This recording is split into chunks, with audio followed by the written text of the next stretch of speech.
Ik ben 450 levensverhalen van mensen. Er zit soms ook nog pasfotootjes bij. Er zitten 70, 80 pasfoto's bij van mensen. Mensen natuurlijk al lang niet meer leven. Maar ik denk, ja, wat voor drama zit er achter iedere kaart? Ik weet nog wel dat ze aan mijn haar voelde, is dat echt? Want ik had donker haar. Als je al die kinderen zag, allemaal blonde kindertjes. En er liep dan één donkere tussen. Men nam soms erg veel risico's. Moet ook gezegd worden dat heel veel mensen samenwerkten. Het was niet alleen een kleine kern van verzetslieden. Soms hielp ook het hele dorp mee.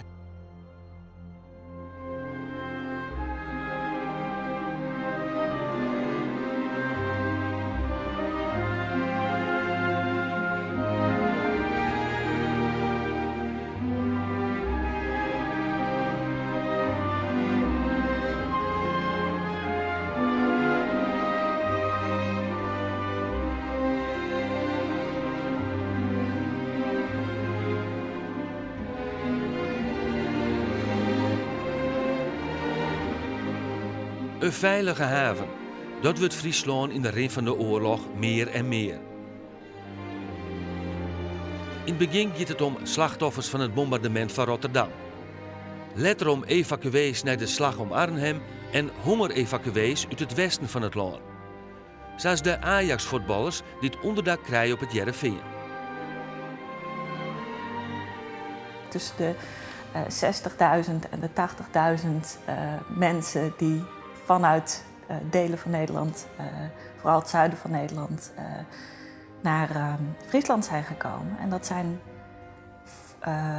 echt de officiële evacuees. Dan heb je niet de onderduikers en ook nog niet de mensen op hongertocht daarbij meegenomen.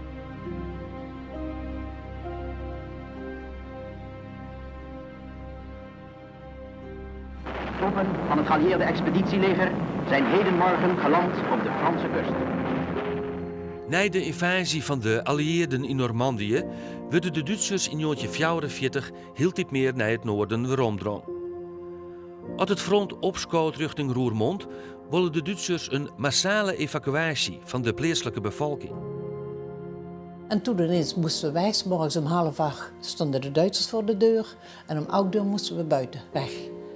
Doordat we ook in de kelders leefden in die tijd, hadden we allemaal een zakje, zal ik zeggen, waar wat in zat. Van kleren, kleinigheidjes of zoiets. Dat was wel klaar. Dat hadden de mensen zich toch allemaal wel klaargemaakt als er iets kwam. En dat nam je ook mee als de bommenwerpers kwamen, dat je in de schuilkamer, dan nam je dat gewoon mee. Dus we waren binnen het half uur waren we op straat. Bij 16 treintransporten werden 32.000 Limburgers in januari en februari van 1944 naar het noorden van het land evacueren. 20.000 daarvan komen uiteindelijk in Friesland te wonen. De evacuees werden opsletten in veewagons en dwars door Duitsland vervierd naar het noorden toe. Onderwijs werden ze besketten door allieerde vliegtuigen. Er vallen verwoenen en deren. Poppen en lietse been komen om door keld en honger. Een tal daarvan wordt begroeven op het katholieke kerkhof op het Jereveen. Historica Meike Jongejan had onderzoek gedaan naar de Limburgse evacuees. Dat gaf ook heel veel spanning. Zeker ook omdat de treinen toch ook grotendeels over Duits grondgebied reden. Waar de mensen lang niet zeker van waren dat ze ook weer terug naar Nederland gingen. Of dat ze ergens in Duitsland terecht zouden komen. Er schijnen ook af en toe vrouwen en mannen van elkaar gescheiden te zijn geweest. Wat natuurlijk nog weer een extra spanning gaf. Want ja, gaat jouw treinstel met jouw man of jouw vrouw wel dezelfde richting uit als jij gaat. Dus nee, ook dat gaf heel veel onzekerheid en heel veel stress. Die ging en die stopte weer. Als er iets was, dan stopte hij weer eens. En dan werd de deur een stukje opengemaakt, een klein stukje. Maar we mochten er nog niet uit. Maar toen een keer werd het beschoten, toen moesten we eruit. Maar toen werd wel opgelet dat je niet weg kon, dat je niet kon vluchten. Ja, na de beschieting moesten we weer allemaal in die trein. En dan ging je weer. En dan weer een stuk en dan stopte hij weer. Zodoende bleef je 2 nachten in die trein zitten. De mensen hadden ook behoefte en die moesten ook gebeuren. Dus je stond daar en dan zag je ineens een straaltje lopen. Ja, wie, wat, dat weet je dan niet, want je stond hutje-mutje, dus je kon niet zien waar het vandaan kwam. Het was best wel het rook ook niet lekker, het was onfris van alle kanten. Na de traumatische treinreis komen de meeste Limburgers in Ljouwtongen. Daar werden ze door de provinciale evacuatiedienst inschreven en onderbracht in leegstaande squallen voor de eerste opvang. Het is een hele organisatie. In het historisch centrum in Ljouwt is nog een soort waarom te vinden uit die tijd.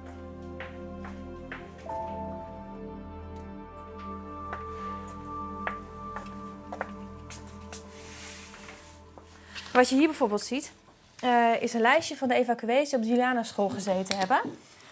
Op de Tweebaksmarkt. En er staat precies... Kun je bladzij zoeken? Ja, kijk, hier heb je het al. Dan zie je precies wanneer mensen zijn binnengekomen en uiteindelijk ook weer wanneer ze vertrokken zijn naar Roermond. Nou, hier zie je bijvoorbeeld een kaartje van een mevrouw. Die was geboren in... een meisje eigenlijk, in 1939. Er staat bij dat ze katholiek is en dat ze in het ziekenhuis is opgenomen, omdat ze dus ziek was. Nou ja, goed, op deze manier krijg je een heel mooi beeld van wie kwam wanneer binnen en hoe lang zijn ze gebleven en wat was hun situatie. Want wat je bij een heleboel mensen natuurlijk zag, was dat ze of ondervoed waren of een hele slechte conditie hadden of ziek waren en daar moest wel verzorging voor komen. De familie Kuipers komt met 12 mensen naar Friesland toe. De borkerij in Limburg achterlittend. Het grootste pad van de familie komt in Jesterlittens te lonen, onder andere bij de familie Seffinga. Heid Seffinga verdeelt de evacuees over het dorp. En je hiest natuurlijk volgens het verhaal van uw huid, hiest er geen keus om nee te zeggen. Op het moment dat uw huid die mensen al uit Ljouwert waaihellen, maar Groeneveld, dat wil je dan een expediteur en die hellen ze dan elke keer op. En u huid niet meer van de voren bij de dwaren, Jokra 1, Jokra 2 daar. En als ik was hem in die zei, nou nee, dat gebeurt er zo. Nou, dat is best, maar dan jou uit het huis en dan je zei erin. Nou ja, het stond natuurlijk nergens op. Maar het waar was zijn, dat weer gewoon een stukje chantage. In principe was iedereen verplicht om evacuees op te nemen. Mensen kregen een briefje in een bus met een aankondiging van dan en dan komen zoveel evacuees. Niet iedereen zat erop te wachten. Er was natuurlijk weinig eten, er was weinig brandstof, weinig ruimte. En je krijgt zomaar vreemde mensen op je stoep. En dan moet je je voorstellen, er waren allemaal kleine kamertjes en wij waren al met z'n 5. En dan jij kwam te slapen en jouw zus was hier te slapen. We hadden dan nog een onderduiker en allemaal in dit hele kleine huis. Dat kon allemaal, ja. Dat kon allemaal in die tijd. Ja.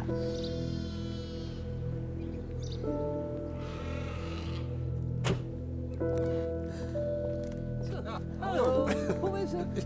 Ja, goed. Dankjewel. Ja. En toen je vader 65 werd, zijn we hier geweest, de dames dan. Daar waren de heren niet bij. De familie Kuipers komt na de oorlog nog een soort in Jesterlittens. Er ontstaat een diepe vreugdskip. Na de bevrijding wilden de meeste Limburgers likwijls maar één ding: zo gauw als mogelijk naar huis. Eigenlijk zijn de meeste ruzies en escalaties in het samenleven tussen de Friezen en de Limburgers geweest na de oorlog, na de bevrijding.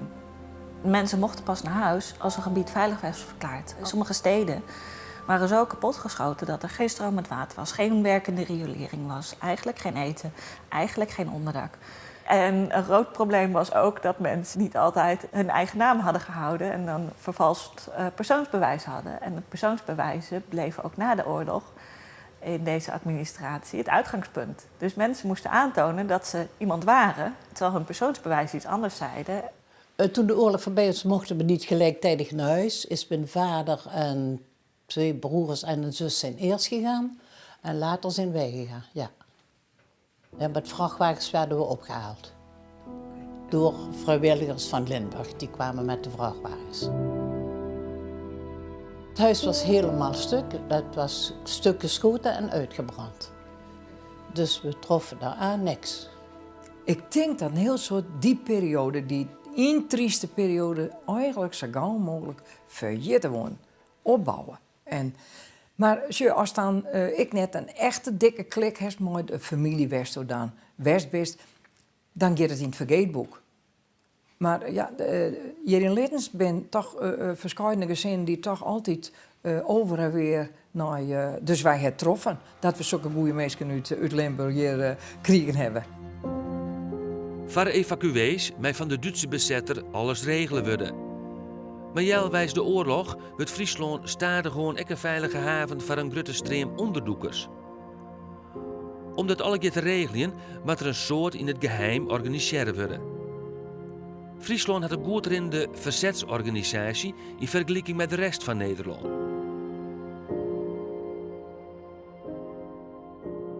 Je had district Sneek, district Leeuwarden en je had district Drachten. En een aantal verzetsmensen uit die provinciale raad die had een district onder zich. Die districten waren weer onderverdeeld in rayons. En die vielen ongeveer samen met de gemeentes. En de leidende figuren die wisselden ook nogal eens hoor. En men wilde niet in het wilde weg mensen gaan neerschieten. Zoals dat wel gebeurd is in het westen des lands. Daar zijn echt liquidaties geweest. Achteraf gezien kun je zeggen, die waren niet nodig geweest. En er zijn ook soms afschuwelijke represailles op gevolgd door de Duitsers.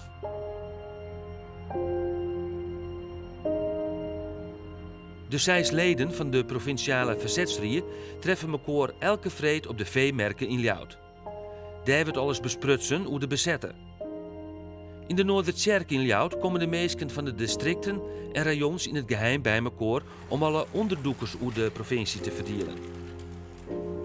Een van de wichtige verzetsmeesken van de provinciale verzetsrier is Sjoerd Wiersma van de Jouwer, eigenaar van een waskerij. Hij had al betierd in de gaten dat Joden help nodig gaan. Vlak voor zijn deur vertelt hij daarover.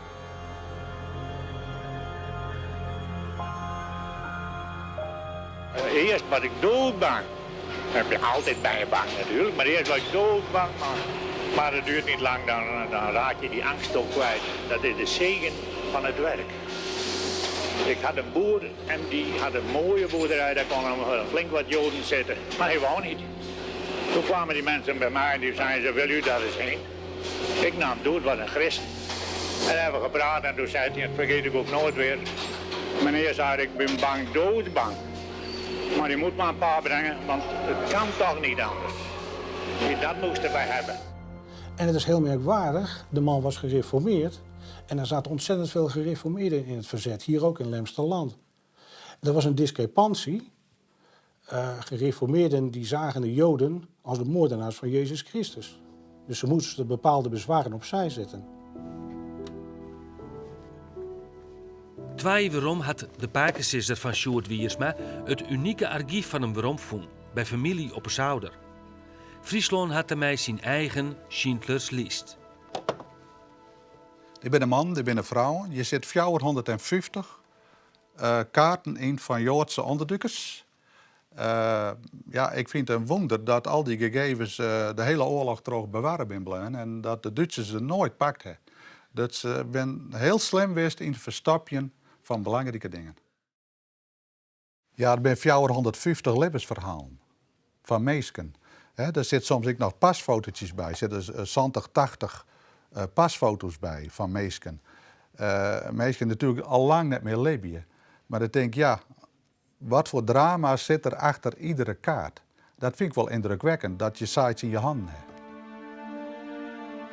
In het zuidwesten van Friesland regelt Wiersma tegemoet met Ulke Bongenstra de volslijne verzetsorganisatie.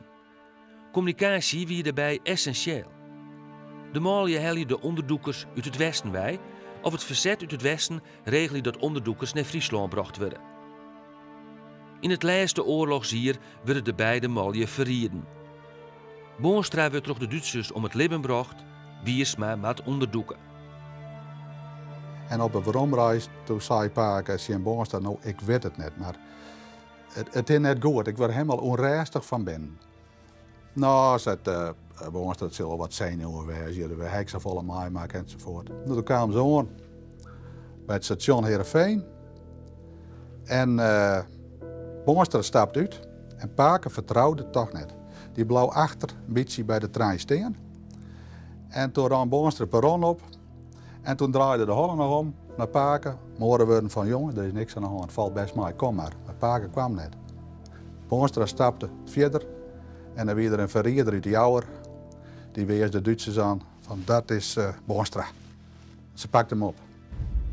Toen is Paken via een omwaai in Tjuster van het station op de tram naar de Jouwer sprong.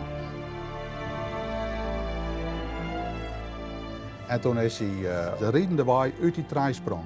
Maar ik denk, staan ze hier op het station, ik op mij te wachten.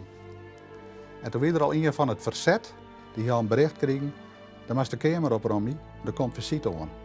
En die had gauw de geheime papieren van Ulke Boonstra in huis meenam en die had Paken opwachten. Te geren ben ze dus naar de waskerij ram. Het was een beetje diezig. En op een bepaald stuit zeggen ze dat ze de zaak weer uitzetten. 2 overvalwagens. En daar stonden de Duitse soldaten. Die hielden hun dus jongen. Dus hij kon net weer om. Toen is hij gewoon terug die uitzetting heen. Voor zijn eigen huis langs. En later had er wel zijn. Ik voelde dat er een leger engelen om mij heen ran. Dat viel er. Hij wist net dat Groentman en Lammers zijn eigen vrouw mishandelden. Want die wonen hem hebben. Want ze wisten, de Duitsers, als we wist maar hebben, dan hebben we de grote man binnen.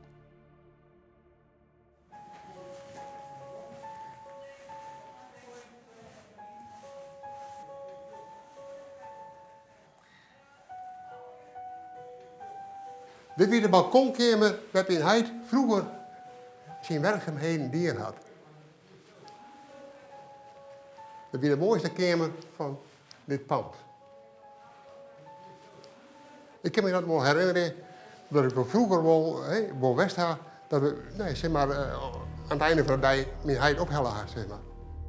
De gevolgen van de Tweede Wereldoorlog had een grote rol spelen in het leven van Jan Swart. Hij Siert Swart werkt in de oorlog bij de Belastingdienst in Drachten. De dienst speelt een centrale rol in het verzet. In de kelder van het belastingkantoor worden papieren vervalsken.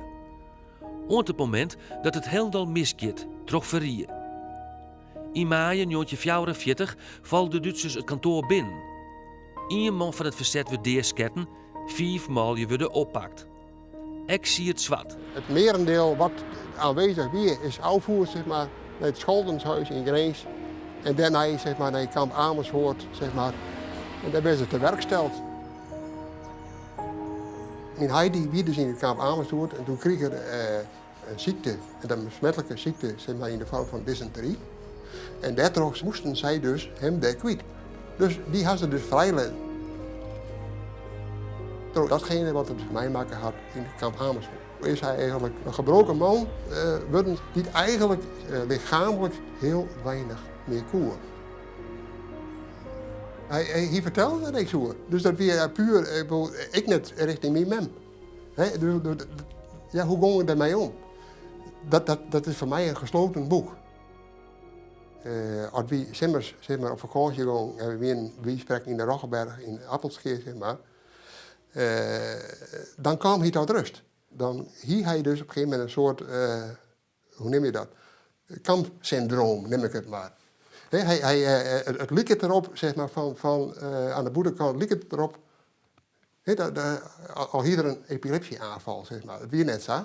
Maar wat ik dus begrepen had het een meisje met het feit van op dat moment werden dus trauma-dingen die hij dus meemaken had in het kamp Amersfoort naar boeten bracht, zeg maar. Voor hem dan, zeg maar.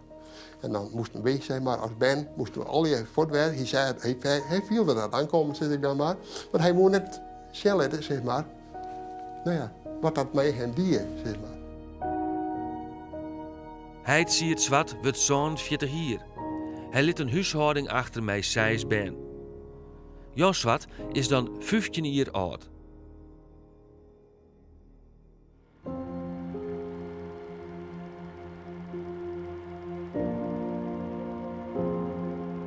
Meer dan 10.000 onderzoekers worden in de oorlog in Friesland opvangen. Verzetsmeesken, maar ook de huishoudings die het onderzoekers opheiden, riskeren daarbij haar leven. De Lietse Trijenhoek Ichten de Breg en Jesterzee in de zuidwesthoeken van Friesland spelen een opvallende rol bij de opvang van onderdoekers. Een soort mensen worden hier onderbracht. Joodse band ging gewoon naar squallen. De streek krijgt zo de naam het Jeruzalem van het noorden. Het mooie van is dat we hier die veerten hebben. En die gaan dan terug naar het Tjoekemar. En die zijn online omdat de turf afgevuld weer moest. En dan ga je daar aan de kanten, daar ga je dan hele lietse smelle paadjes, in de oorlog nog volle smeller. En daar werden lietse hoeskes. Werd vroeger dan de turfgraven zien wennen. En daar zie je dus een hele onderdoeken zitten daar, want de Duitsers kwamen daar haast net. Het paard weer te smel.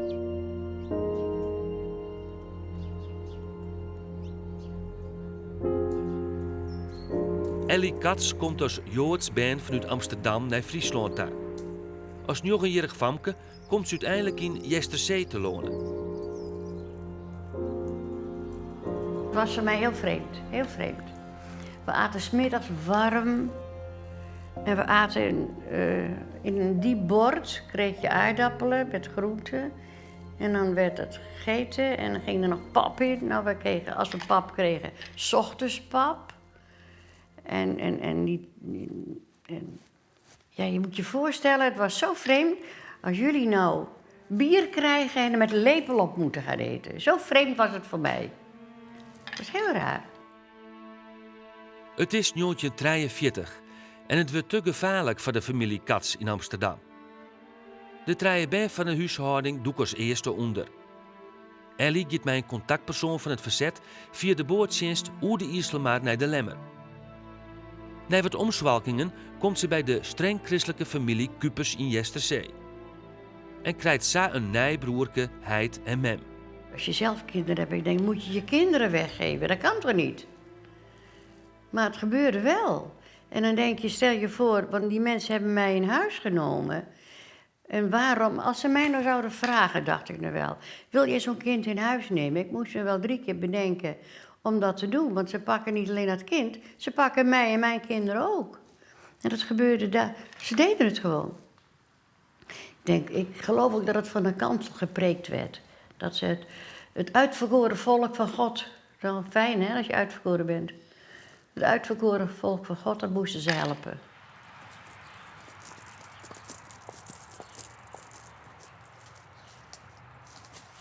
Ja, de eerste keer dat ik hier kwam, toen was het niet zo leuk. Want ik was in Amsterdam gewend dat als er weer een nieuweling was, dan werd hij echt ontvangen. Wil je met mij spelen? Mag ik met jou? Ga je met mij mee naar huis? En zo. Dus dat dacht ik ook. Oh, dan gaan ze dat bij mij nu ook doen. Maar dat deden ze niet. Want ze verstonden me niet en ik verstond hun niet. Ik zie die meisjes nog staan, zo'n beetje op een afstand. Zo kijkend van... Ze vonden me maar een raar kind, denk ik. Dat weer niet op Meerskip. En die band, de Joodse band, die je wien en die wij van het pleegouders dachten, je meer maar een squallen, die gingen gewoon een squallen. En ja, er was het een die daar raar van op zei. Dat is mij net vol bekend over verrieën. Dan weer dus het externe gevaar weer dan weer Zeker Wolters, dat weer een politieman die weer aan de Duitse kant. En toen had het verzet hem op het station deersket, liquideerd nemen ze dat dan. En toen vonden ze in zijn bezetting, in zijn brieventas, vonden ze dus een briefje dat er 2 Joodse ben op de squal in Jesterzee kwamen. Dus het weer een externe gevaar als het ware uit het zelf. Wie niks, dus ze waren net verred. Troch deze dreiging kan Ellie in het laatste stuk van de oorlog net naar squallen. Na de oorlog doch blikken dat haar ouders omkomen binnen in Auschwitz. Ellie bloot in Jesterzee en werd adopteren door haar onderdoekfamilie. Haar broertje en zuske komen op orenplakken te lonen. Het hele gezinsverband was weg. Want hij kende ons niet en wij waren dus ook verschillend. Dat was maar 2 jaar. Maar zij is in een ander gezin terechtgekomen. Ik ben daar gebleven. Dus als je normale zussen en broers hebben een gezamenlijk leven. Hebben we helemaal niet. Er zijn een heleboel dingen die niet normaal zijn. Maar je kunt best leven, dus het is prima. Ik ben ook nog een redelijk normaal mens geworden, hoop ik. Maar het heeft wel een enorme invloed op je. Ja, mijn man dat is nu inmiddels al heel veel jaren geleden, al bijna 40 jaar geleden overleden. Nou, dan krijg je weer het ontzettend verlatene gevoel. En die man kon er ook niks aan doen, maar je bent wel verlaten. Ik durf ook niks aan te pakken. Dan denk ik van, het gaat toch wel bij mij weg. Alleen mijn kinderen, die blijven.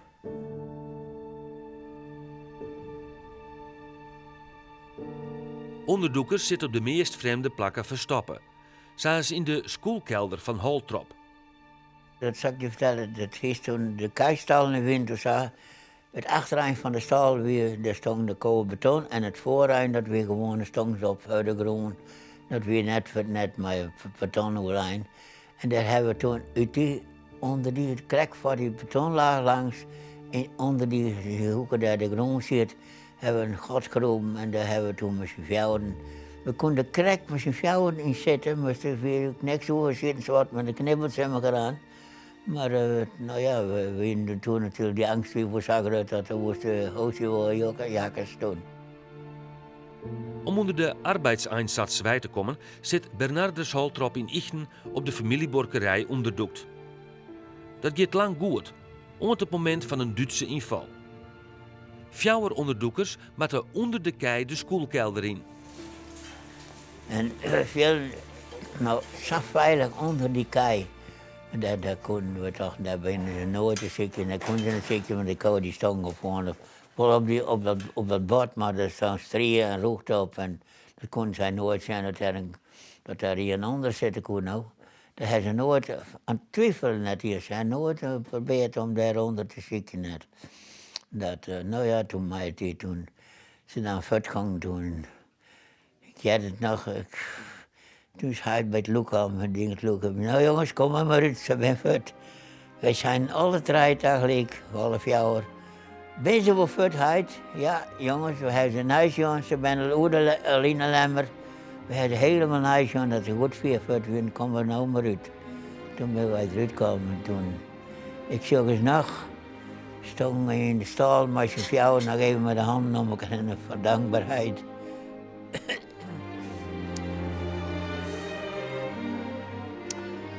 Dat we dat beleefd hebben, dat we redden werden. En dus komt mijn aanstaande vrouw, die komt uit buiten zijn fiets. En ik zag haar nog buiten zijn fiets. En ik had haar nog zeggen, goddank jongens, je leven allemaal nog, zei ze. Ja, we zijn er allemaal nog. Nou, dat werd toen een dubbelfeest.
Dat had een onuitwisbare indruk op me maken. En ik die geur die er hong van het vet en wat ze op die canvas smeren en het vet van die auto's en zo.